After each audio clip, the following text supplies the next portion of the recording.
اللهم صل وسلم وبارك على سيدنا محمد وعلى اله وصحبه اجمعين. ازيكم يا حبايبي، عاملين ايه؟ يا رب دايما تكونوا بخير وفي اتم صحه واحسن حال وراحه بال يا رب العالمين.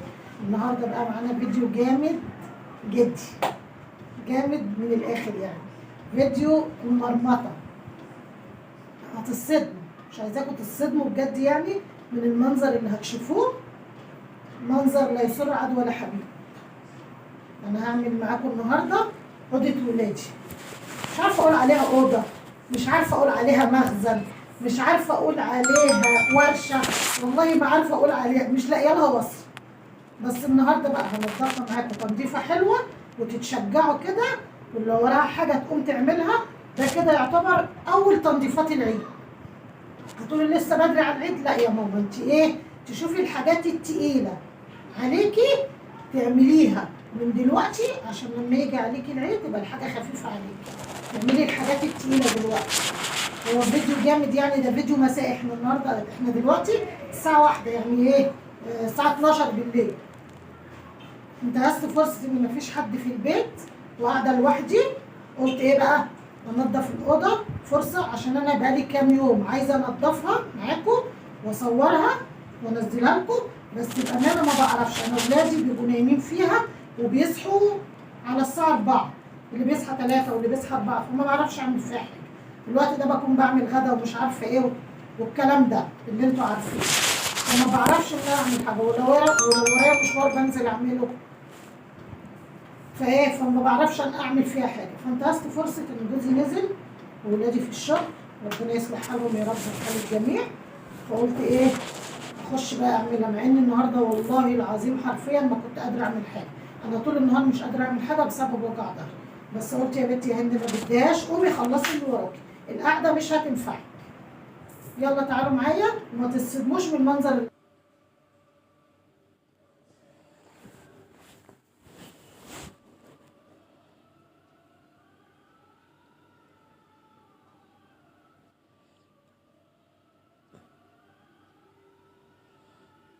بصوا بقى، اروح فين واجي منين يا بنات؟ اروح فين واجي منين بجد يعني؟ ديكوا شايفين المنظر على ارض الواقع. ما خبيتش عليكم حاجه ولا داريت عليكم اي حاجه، كله على عينك يا تاجر.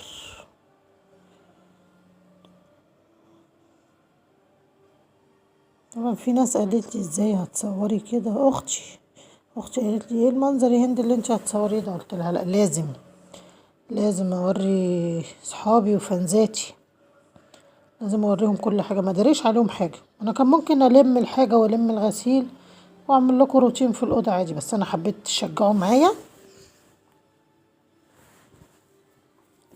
معايا كده، واللي وراها حاجه تقوم تعملها. طبعا دي حاجه جوزي، وده عيب اللي تتجوز نقاش، بامانه والله هو ده العيب الوحيد فيهم.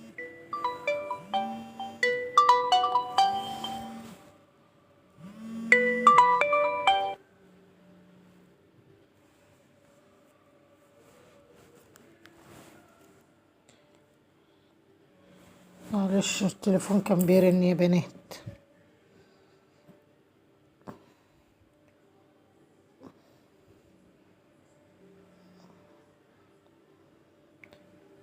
سامحوني سامحوني سامحوني، شايفين المنظر؟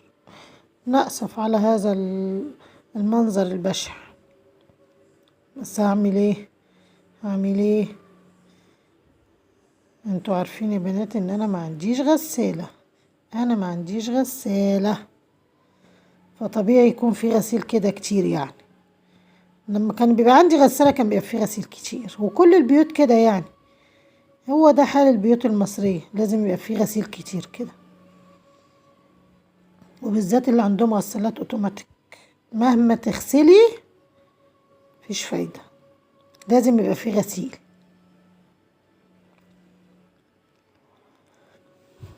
يلا بقى اللي وراها حاجة كده تقوم وتتشجع معايا، وكل حاجة هتخلص في ثواني، يا بنات. تعالوا اشربوا شويبس معايا.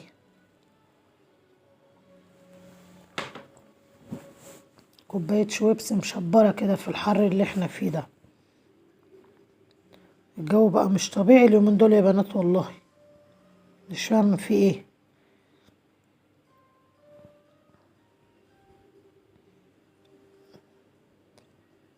طبعا البطاطين دي انا هشيلها. انا ولادي لغايه دلوقتي كانوا بيتغطوا بيها، فانا طبقتها وشلتها من الاوضه خالص. انتوا طبعا هتشوفوها في الفيديو ان هي محطوطه في الاوضه، بس بامانه بعد ما قفلت الفيديو وخلصتها رحت شايلاها عشان ما يتغطوش بيها تاني. عايزه اغسلهم بقى واشيلهم، كفايه كده، ده بيقولوا لنا ارحموني.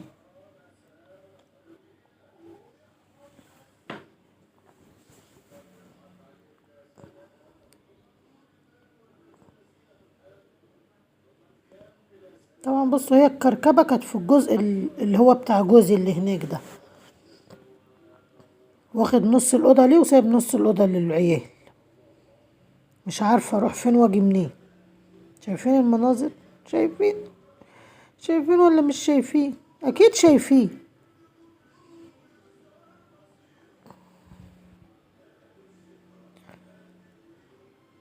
انا كان ممكن اروقها كده والله مع نفسي، بس حبيت ان انتوا تتشجعوا معايا. اكيد في واحده كسلانه كده زيي قاعده مش قادره تعمل حاجه، لما تشوف المنظر ده اكيد اكيد اكيد هتتشجع.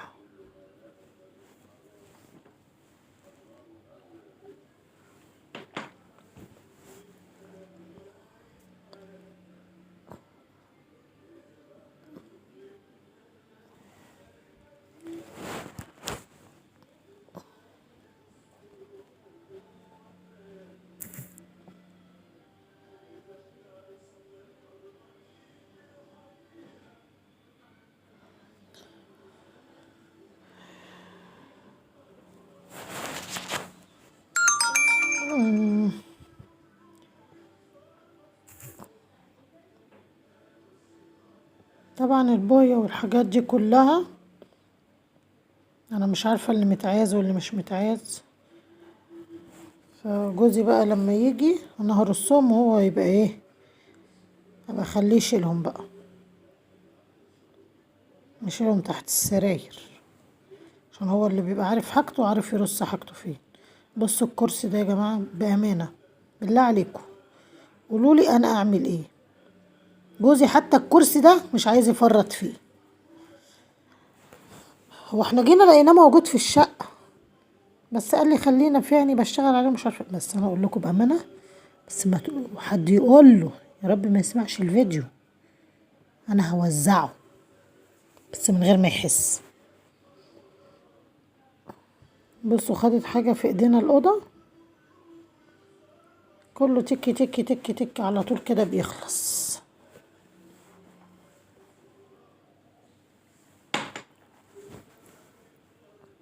بس بزقها عشان مش عارفه اوطي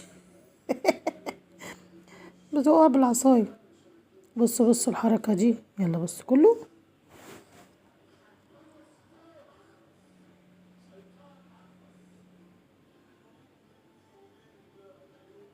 شايفين؟ ايه رايكم؟ كله تحت السيطره. طبعا ما كانش هينفع اصور كله وانا برصه كده قدام الكاميرا، قفلت الكاميرا ورصيته كله وبعد كده ايه رجعنا لبعضينا تاني، رجعنا تاني مع بعض.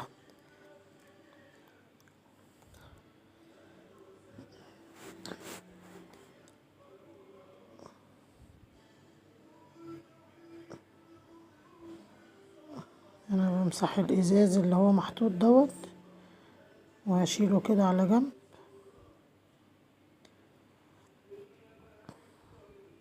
جوزي ما بيحبش يفرط في حاجه يا جماعه، انا مش عارفه اعمل ايه والله، مش عارفه اعمل ايه. بس اقول لكم على سر، انا في حاجات برميها من وراه بس محدش يقول له.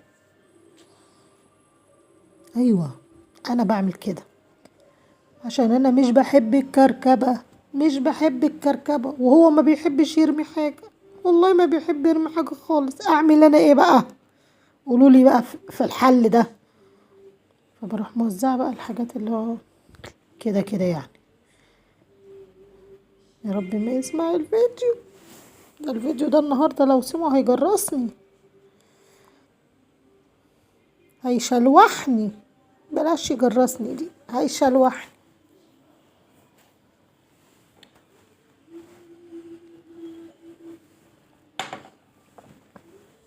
اوحش حاجه في الشقه دي البلاط ده. ايوه، هو ده اوحش حاجه فيها.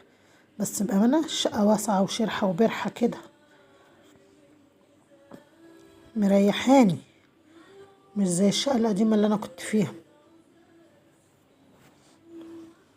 بص، بيجوا يقلعوا ده بيستخسروا، والله بيستخسروا يقلعوا الجزم بره. والله بيقلعوا الجزم جوه، يقلعوها في الاوضه. حتى بعد ما روقت الاوضه دي ومسحتها، ابني دخل بالشبشب جوه الاوضه. اقول له يا ابني حرام عليك، هو انت مش شايف الاوضه ممسوحه ومعموله؟ يقول لي والله يا ماما ده نضيف. نضيف ايه يعني؟ انت ماشي بيه في الجامع؟ انت ماشي بيه في الشارع. حاجه صعبه والله العظيم. الولاد دي ربنا يهديهم يا رب، ربنا يهديهم ويصلح حالهم يا رب، هم واللي زيهم.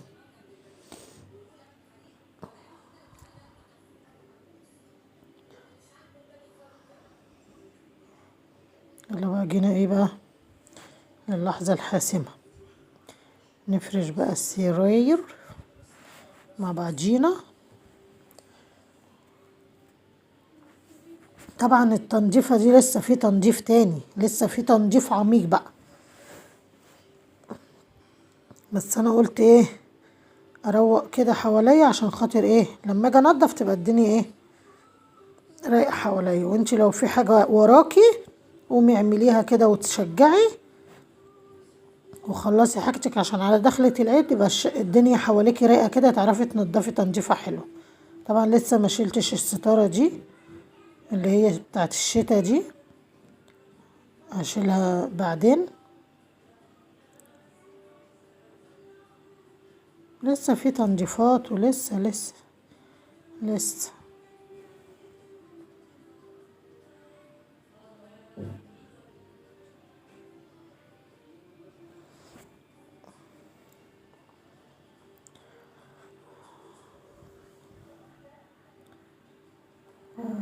ادعولي يا بنات ربنا يكرم جوزي كده ويوسعها عليه ويجيب لي غسالة ان شاء الله حتى بالقسط.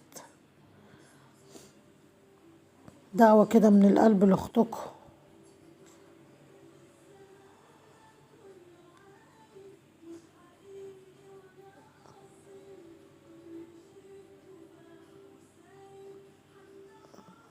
خلصنا بقى، نمسح بقى. ده معطر يا بنات، انا بشتريه من الصبانة. قولوا له عايزة معطر بريحة المسك، قول له هات ب10 جنيه. دول ب10 جنيه.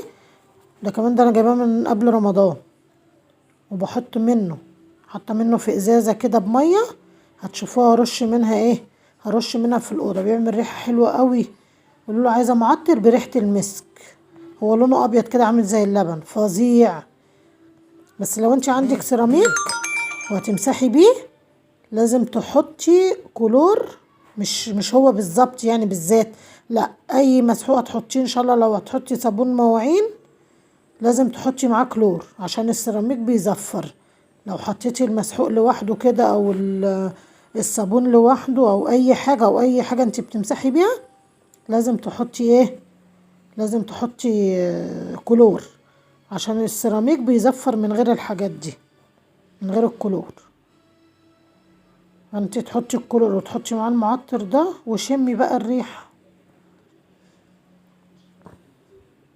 جيرانك هيقولولك انت جايبه الريحه دي منين، تحسي ان انت رشه برفان في الشقه. انا برش منه في الحمام وبرش منه في المطبخ وفي الاوض وعلى السراير، عارفين، دايره كده بخي بخي بخي بخي بخي في الشقه. بحب ريحته قوي.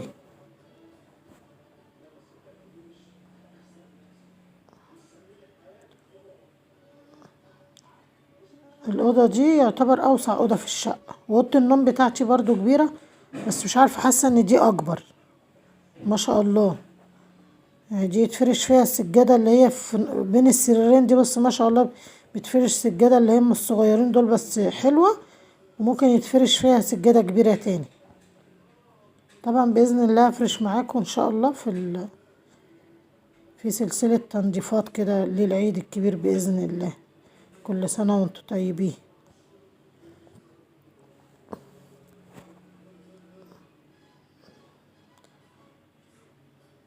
لو وصلتوا لغاية هنا متنسوش تدعموني بلايك واشتراك في القناة. اللايك مش هيعمل لكم حاجة ومش هياخد من الباقة، بس ده كده دعم ليا واقتراح للقناة. اللايكات هي اللي بتخلي القنوات تقترح لناس غيركم، لعل وعسى حد يشوفني يحب يتفرج عليا يشترك في القناة وتكون انت سبب يعني، او تكون انت سبب في حاجة زي كده. بصوا ما شاء الله السجادة كبيرة ازاي مفروشة بين السريرين. بصوا ما في احلى من النظافة يا بنات، والله انتعاش كده وروقان. بصوا ايه رأيكم؟ بصوا يلا البخاخة اهي اللي انا عاملاها اللي قلتلكوا عليها، معطر بريحة المسك. هو هاتي ب10 جنيه، هيقعد معاكي كتير قوي.